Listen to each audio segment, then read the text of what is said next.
자, 여자에게서 나신 예수님이라는 제목으로 함께 말씀을 나누도록 하겠습니다. 예전부터 우리 대한민국 사회를 이렇게 연결하고 있는 세 가지의 끈이 있어요. 어떤 끈일까요? 혈연, 지연, 학연. 이 세 가지 끈이 있어요. 그래서 이렇게 이제 사회생활 하다가 이렇게 딱 누구를 만나면 물어보죠. 고향이 어디세요? 아, 어디라고 딱 이야기하면, 그래요? 나도 거긴데. 혹시 어느 고등학교 나오셨어요? 예, 저는 고등학교입니다. 그래요? 저도 그 고등학교인데 혹시 몇 회세요? 이러면서 이제 연결고리를 만들어 가죠. 그러다가 좀 이렇게 이제 이름도 이렇게 트고 그러면 성이 같네요? 어디 김씨세요? 예, 저는 안동 김인데요. 아, 그러시군요. 저는 경주 김인데. 저는 밀양 박씨예요. 어디 박씨세요? 예, 저는 고령 박씨예요. 뭐 이렇게 이제 통성명하면서 학연, 지연, 또 혈연 이런 것들을 이제 따지게 되죠. 요즘은 이 세 가지 중에서 뭐 혈연에 관한 것은 좀 이렇게 덜 물어보는 것 같아요. 자, 그런데 한 40여 년 전, 제가 한 중학교 시절 이제 그때쯤 자기 조상 중에 무슨 뭐 영의정이 있었다는 둥, 무슨 장군이 우리 가문에 속해 있었다는 둥, 뭐 이런 거를 가지고 막 이렇게 핏대를 세울 때가 있었습니다. 그러면서 이제 그때 들고 나오는 이야기가, 야, 그럼 니네 집에 족보 있어? 이제 물어보는, 족보 얘기를 꺼내는 거예요. 족보. 자, 그런데 참 이상한 것은 제가 이렇게 찾아보니까 조선시대에 우리나라의 양반들이 전체 인구의 한 10% 미만이었대요. 근데 물어보면 다 양반이래. 그래서 저는 이제 생각되는 게 그런 거예요. 그러면 조선시대에 누가 밭을 갈았을까? 누가 소 달구지를 끌고 다녔을까? 이게 생각이 되는 거죠. 사실 지금은 누가 뭐 족보 이야기를 하겠습니까? 그런데 예전에는 심심치 않게 이런 족보 이야기들을 많이 했어요. 아마 지금 우리 젊은 세대들은 족보에 대해서 뭐 관심도 없을 뿐더러 할아버지 함자가 뭐냐라고 물어봤을 때 과연 아는 친구들이 있을까라는 의구심이 생겨요.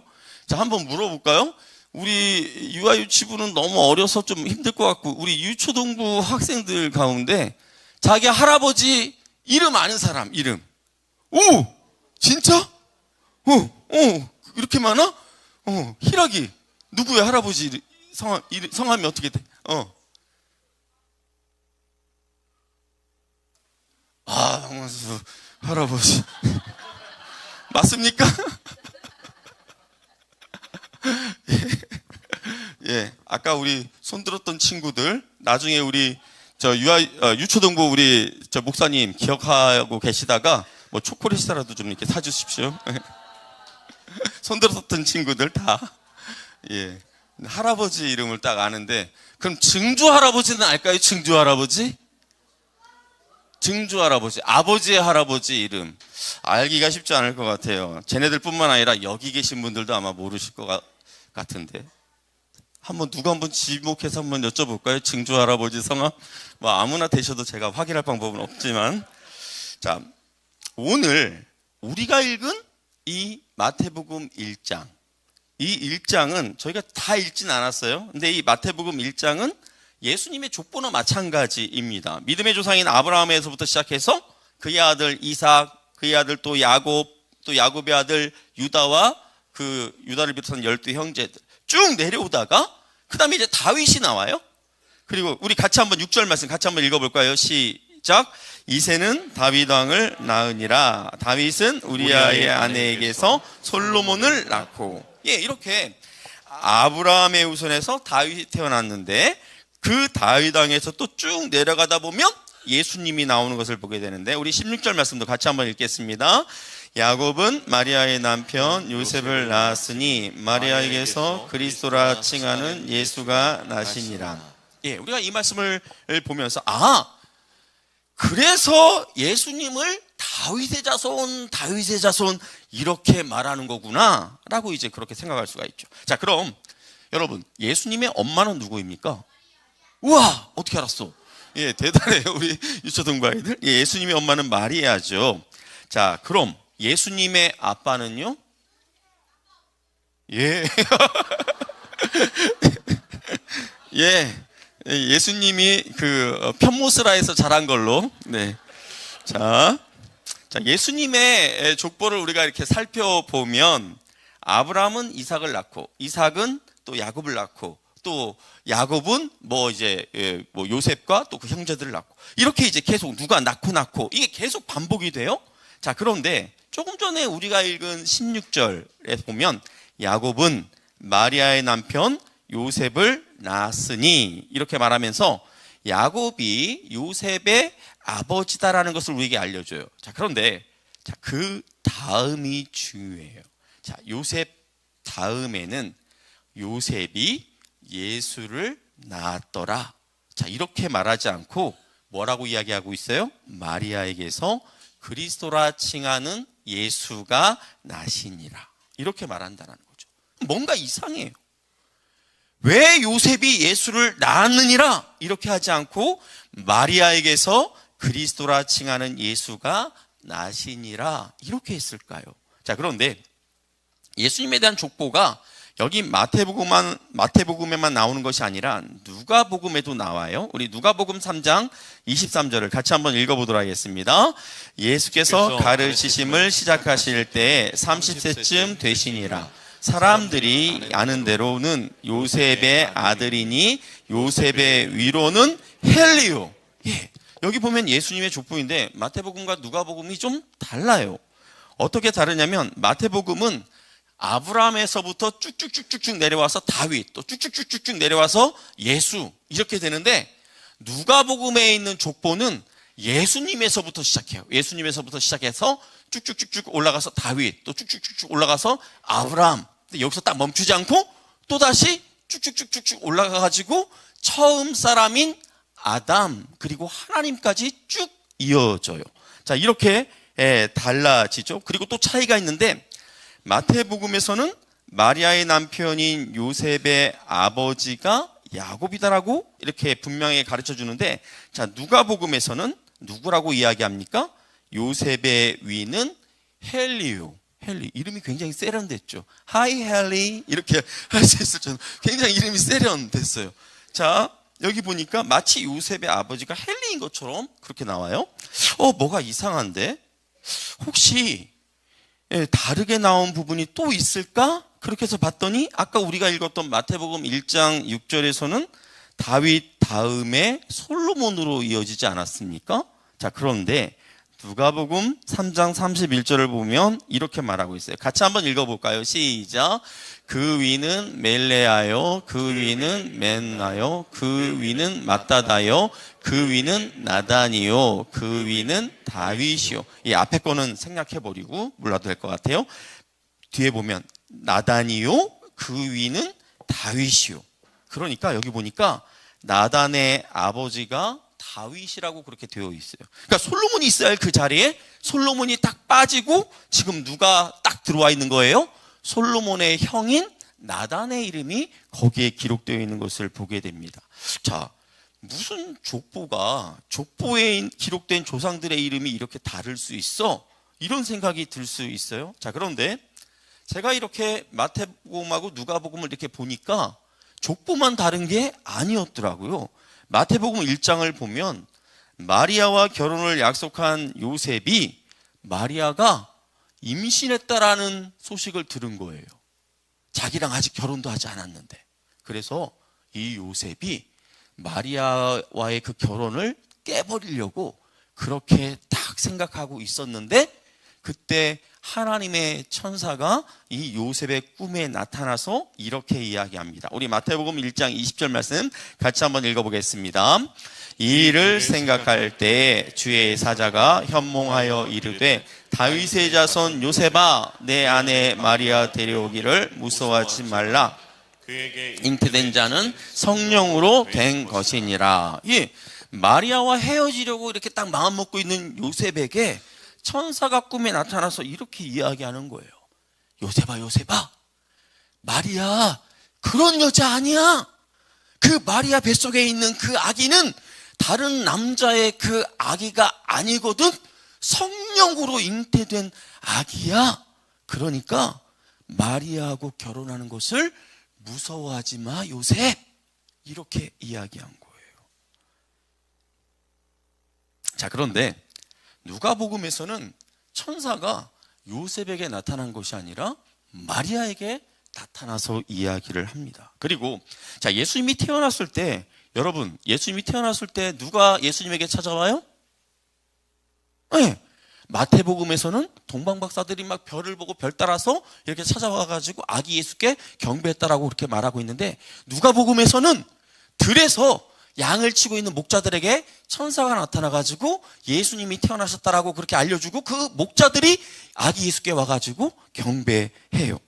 자, 그리고 마태복음에서는 헤롯이 아기 예수를 죽이려고 이렇게 할 때 천사가 요셉에게 나타나서 마리아하고 아기 예수를 데리고 애굽으로 도망가, 그렇게 가르쳐줘서 이 요셉과 마리아, 아기 예수가 애굽으로 도망갔는데, 누가복음에 보면 요셉과 마리아가 아기 예수를 데리고 예루살렘으로 그렇게 가는 그런 모습이 나온단 말이에요.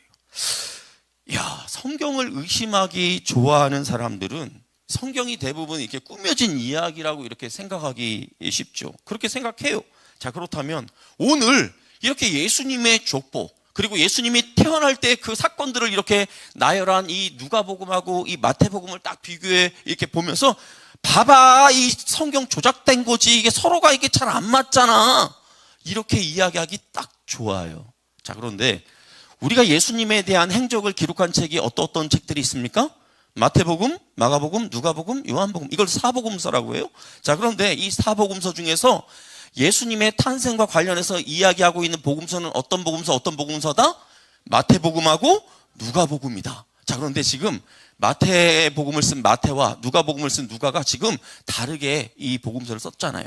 그러면 우리는 이렇게 생각해 볼 수 있어요. 우리가 이렇게 가정해 볼 수 있어요. 자, 마태랑 이 누가가 이제 복음서를 쓰려고 해요. 예수님에 대해서 좀 사람들에게 알려주기 위해서 이 복음서를 쓰려고 해요.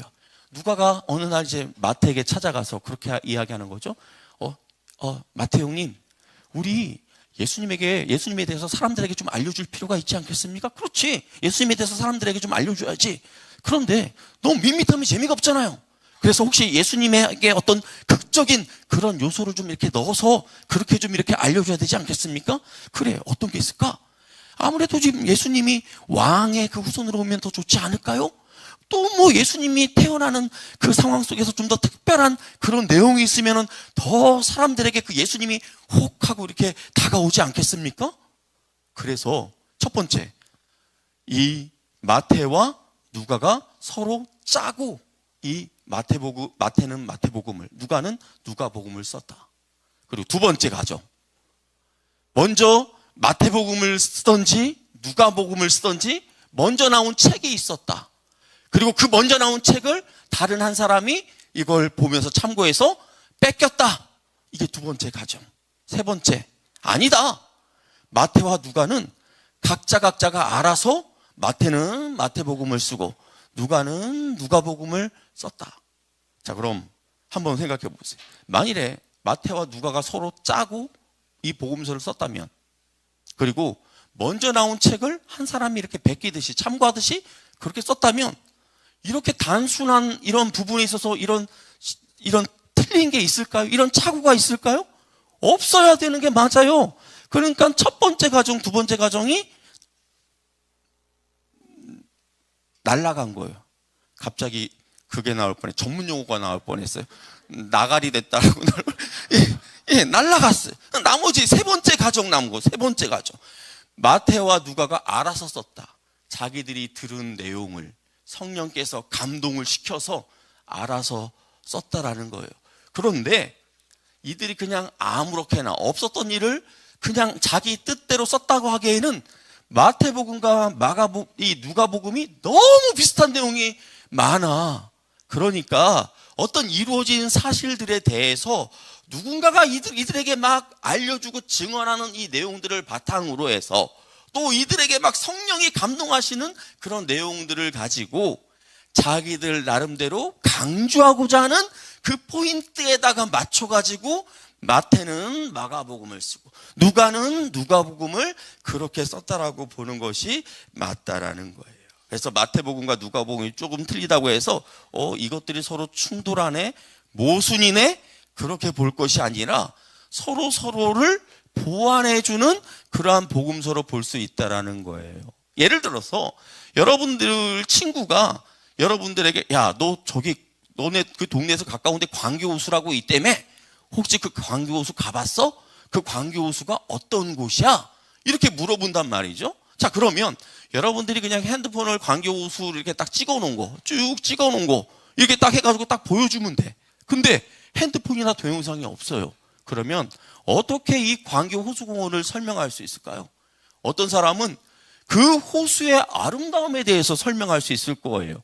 그 호수 주변에 어떤 식물들, 어떤 꽃들이 많이 심겨져 있는지, 또 햇볕이 막 이렇게 비칠 때 호수가 어떻게 반짝반짝반짝 막 빛나는지, 막 이런 거에 관심을 가지고 초점을 두고 막 그 광교호수공원에 대해서 설명할 거예요. 그리고 그런데 또 어떤 사람은 어떻게 설명할 수 있어요? 광교호수의 산책 코스에 포커스를 두고 설명해. 너 그 광교호수가 얼마나 산책하기 좋은 줄 아냐?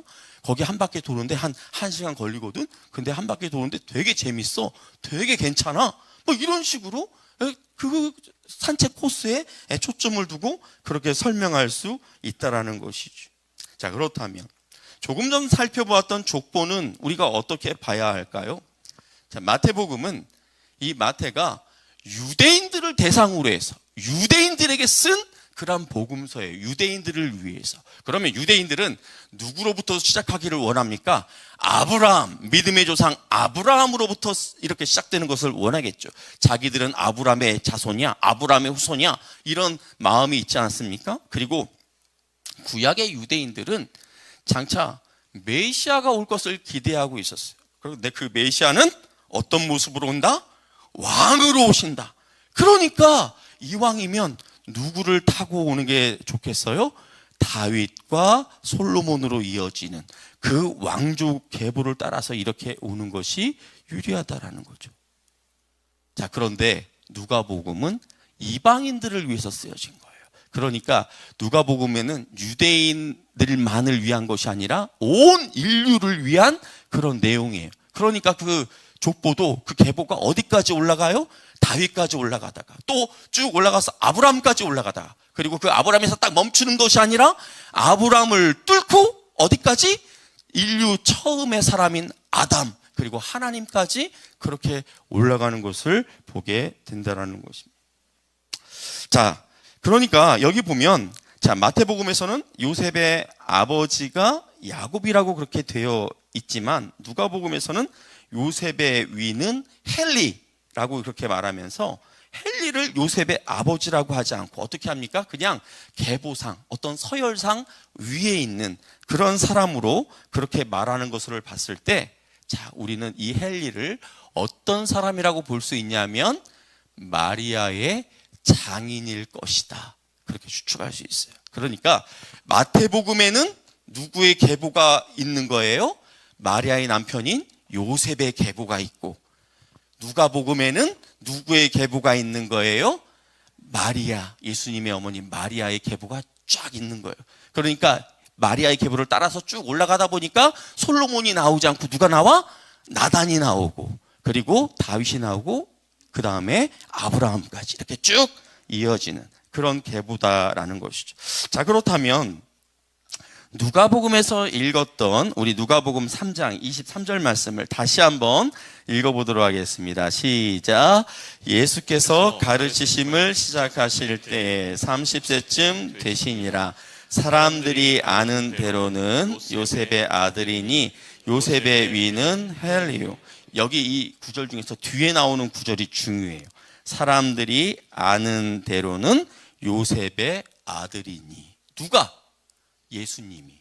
근데 사람들이 아는 대로는 요셉의 아들이니. 이게 뉘앙스가 어떤 의미예요? 아, 사람들은 이 예수가 요셉의 아들이라고 그렇게 알고 있지. 그런데 이 누가의 생각은 다르다라는 거죠. 근데 요셉의 아들이 아니야, 예수는. 이런 뉘앙스가 여기 숨어 있는 거예요.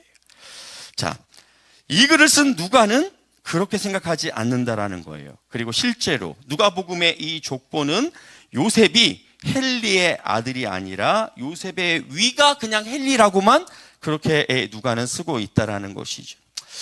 창세기에 보면 창세기에서 아담과 하와가 선악과를 따먹죠. 뱀의 꼬임에 빠져서 선악과를 따먹어요.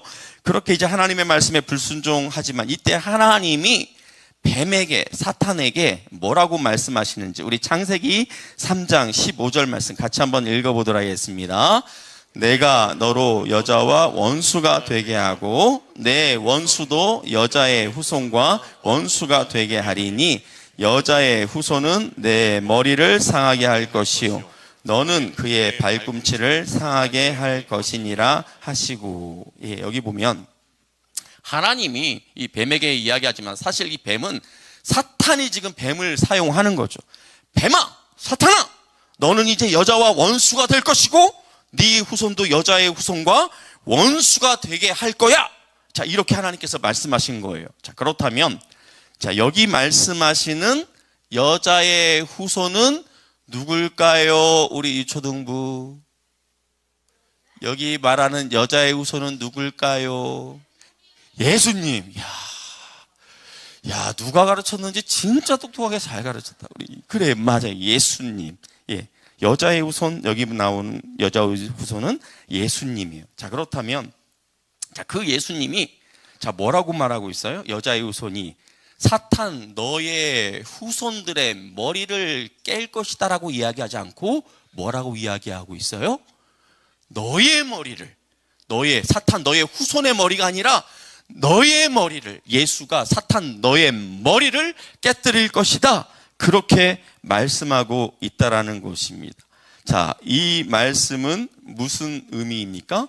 여러분, 예수님이 이 땅 가운데 오셔서 우리를 위해서 어떤 중요한 일을 하시죠? 십자가에 달려서 죽으셨죠. 이때 사탄은 낄낄거렸을 거예요. 지가 이겼다고, 예수를 자기가 죽였다고, 십자가에 못 박았다고 낄낄거렸을 거예요. 그런데 이 십자가에 달리신 예수님이 3일 만에 이 죽음을 이기시고 부활하심으로 말미암아 어떻게 하셨어요? 이 사탄의 머리통을 박살내 버리셨어요. 믿으십니까? 아멘. 여러분, 예수님의 생애에서 가장 큰 두 가지의 기적, 그것은 무엇일까요? 예수님의 생애는 이 두 가지 큰 기적 사이에 있어요. 예수님의 그 모든 생애. 첫 번째, 가장 큰 기적은 오늘 우리가 함께 나누고 있는 예수님께서 처녀인 마리아의 몸을 빌어서 이 땅 가운데 오셨다라는 동정녀 탄생이고, 이게 가장 큰 기적 중에 하나고, 그 다음에 나머지 하나의 기적은 어떤 기적입니까? 예수님께서 죽음을 이기시고, 인간의 최대의 적인 죽음을 이기시고 부활하신 이 사건이, 그러니까 예수님의 모든 그 삶은 이 두 가지 큰 기적, 동정녀 탄생과 예수 그리스도의 부활, 이 사이에 있다라는 것입니다. 자, 창세기 2장 7절 말씀 우리 같이 한번 읽어보도록 하겠습니다. 여호와 하나님이 땅의 흙으로 사람을 지으시고 생기를 그 코에 불어 넣으시니 사람이 생명이 되니라. 예, 하나님이 처음 사람 아담을 창조하시는 모습이에요. 아담을 만드시는 그러한 장면이에요. 자, 흙으로 사람을 빚으신 후에 그 코에 생기를 불어넣자 아담이 되었어요. 사람이 되었어요. 여러분, 아담은 이렇게 하나님이 흙으로 빚어서 그 코에 생기를 불어넣어서 그렇게 만드셨어요. 그러면 우리가 보는 이 들에 있는 짐승들, 산에 있는 새들, 이것들은 하나님이 어떻게 만드셨을까요? 예? 이런 짐승들, 이 새들은 하나님이 어떻게 만드셨을까요? 흙을 빚어서 만드셨어요. 뭘 어떻게 만들어요? 창세기 2장 19절에 보면 여호와 하나님이 흙으로 각종 짐승들 그리고 하늘에 있는 각종 새들을 지으시니, 착각하지 마세요. 사람만 흙으로 만든 게 아니라 하나님이 짐승과 새들, 그러니까 아마도 하나님이 동물들은 다 이렇게 흙으로 만드신 것 같아요. 예, 그렇게 만드셨다라는 거예요. 자, 이렇게 흙을 가지고 처음 사람인 아담을 창조하신 하나님은 어떻게 하셨습니까? 마리아의 몸을 빌려서 그 몸 안에 삼위 하나님께서 친히 몸을 지으시고, 잘 들으세요. 그리고 말씀이신 예수 그리스도께서 그 몸에 거하게 하심으로 그 예수님이 이 땅에 태어나셨습니다. 믿으십니까? 사랑하는 성도 여러분, 여러분은 한번 크게 대답을 해보십시오. 여러분은 태초에 하나님이 천지를 창조하셨음을 믿습니까? 예. 그리고 그 천지 만물을 창조하신 하나님께서 처음 사람인 아담을 흙으로 창조하셨음을 믿습니까? 예. 우리가 그것을 믿는다면 하나님께서 여자의 몸에, 마리아의 그 몸에 남자와 상관없이 예수님이 입으실 그 몸을 만드시는 것, 이게 뭐가 그리 대단한 일이겠습니까? 하나님에게 뭐가 이게 불가능한 일이겠습니까? 하나님이신 예수님께서 동정녀 마리아를 통해 이 땅에 오셨음을 믿으시기를 바랍니다. 예, 성탄절에 여러분들 그 부모님들이 자녀들에게 좋은 장난감 사주고 좋은 책들 사주고 이것저것 선물해주고, 또 자녀들이 부모님에게 또 용돈도 드리고 또 함께 식사의 교제도 하면서 즐겁게 이렇게 하는 것, 사랑을 나누는 것 굉장히 좋죠. 또 주변에 있는 이웃을 우리가 따뜻한 사랑으로 돌아보는 것 굉장히 중요합니다. 그래서 우리가 더드림 사랑 키트 그 박스 나눠드리고 갖고 오라고 해가지고 우리가 주변 이웃들에게 우리가 드리려고 하는 것 아닙니까? 자, 그런데 여러분들이 함께 사랑을 나누고 주변 이웃의 사랑을 실천하고 하는 이것보다 더 중요한 것, 그것은 바로 하나님께서 우리를 위해 베푸신 이 놀라운 기적인 여자에게서 나신 예수 그리스도를 저와 여러분이 온전히 믿는 것, 이게 다른 어떤 것보다 더 중요하다는 것을 꼭 기억하시기를 바랍니다. 서로서로 사랑하고 선물 나눠주고 주변의 이웃들에게 사랑을 실천하는 것 중요해요. 그런데 이것보다 더 중요한 것은 여자의 몸을 통하여서 남자와 상관없이 동정녀 그 마리아를 통해서 예수 그리스도가 하나님이신 그분이 마리아의 몸에 새로운 창조의 역사를 일으키시고 그 마리아의 몸을 통해서 이 땅 가운데 나셨다라는 것, 이것을 저와 여러분이 믿으실 수 있기를 바랍니다. 우리 에베소서 2장 8절과 9절 말씀 같이 한번 읽어보도록 하겠습니다. 너희는 그 은혜에 의하여 믿음으로 말미암아 구원을 받았으니 이것은 너희에게서 난 것이 아니요 하나님의 선물이라, 행위에서 난 것이 아니니 이는 누구든지 자랑하지 못하게 함이라. 아멘. 어떻게 우리가 남자와 상관없이 여자에게서 예수님이 나셨다라는 것을 우리가 믿을 수 있겠습니까? 어떻게 이것을 우리의 지혜로 이해하고 깨달을 수 있겠습니까? 하나님께서 우리에게 주신 믿음이 아니면 이것을 우리가 알고 깨닫는 것은 불가능해요. 우리가 믿는 것은 불가능해요. 내가 믿으려고 해서 믿는 것이 아니라 믿어지는 것, 이것이 은혜인 줄 믿으시기를 바랍니다. 그래서 저와 여러분의 이름이 이 세상의 족보가 아니라 여자의 몸에서 나신 예수님을 믿음으로 말미암아 예수님의 족보, 예수님의 그 생명책에 저와 여러분의 이름이 기록되었음을 인하여 기뻐하실 수 있기를 주님의 이름으로 축복합니다. 그리고 혹여 예수님이 믿어지지 않는 분들이 계십니까? 이 자리에 예수님이 하나님이신 게 나의 죄를 대신하여 오신 것이 믿어지지 않는 분이 계십니까? 그러면 정말 저 목사가 말하는 게 맞나요?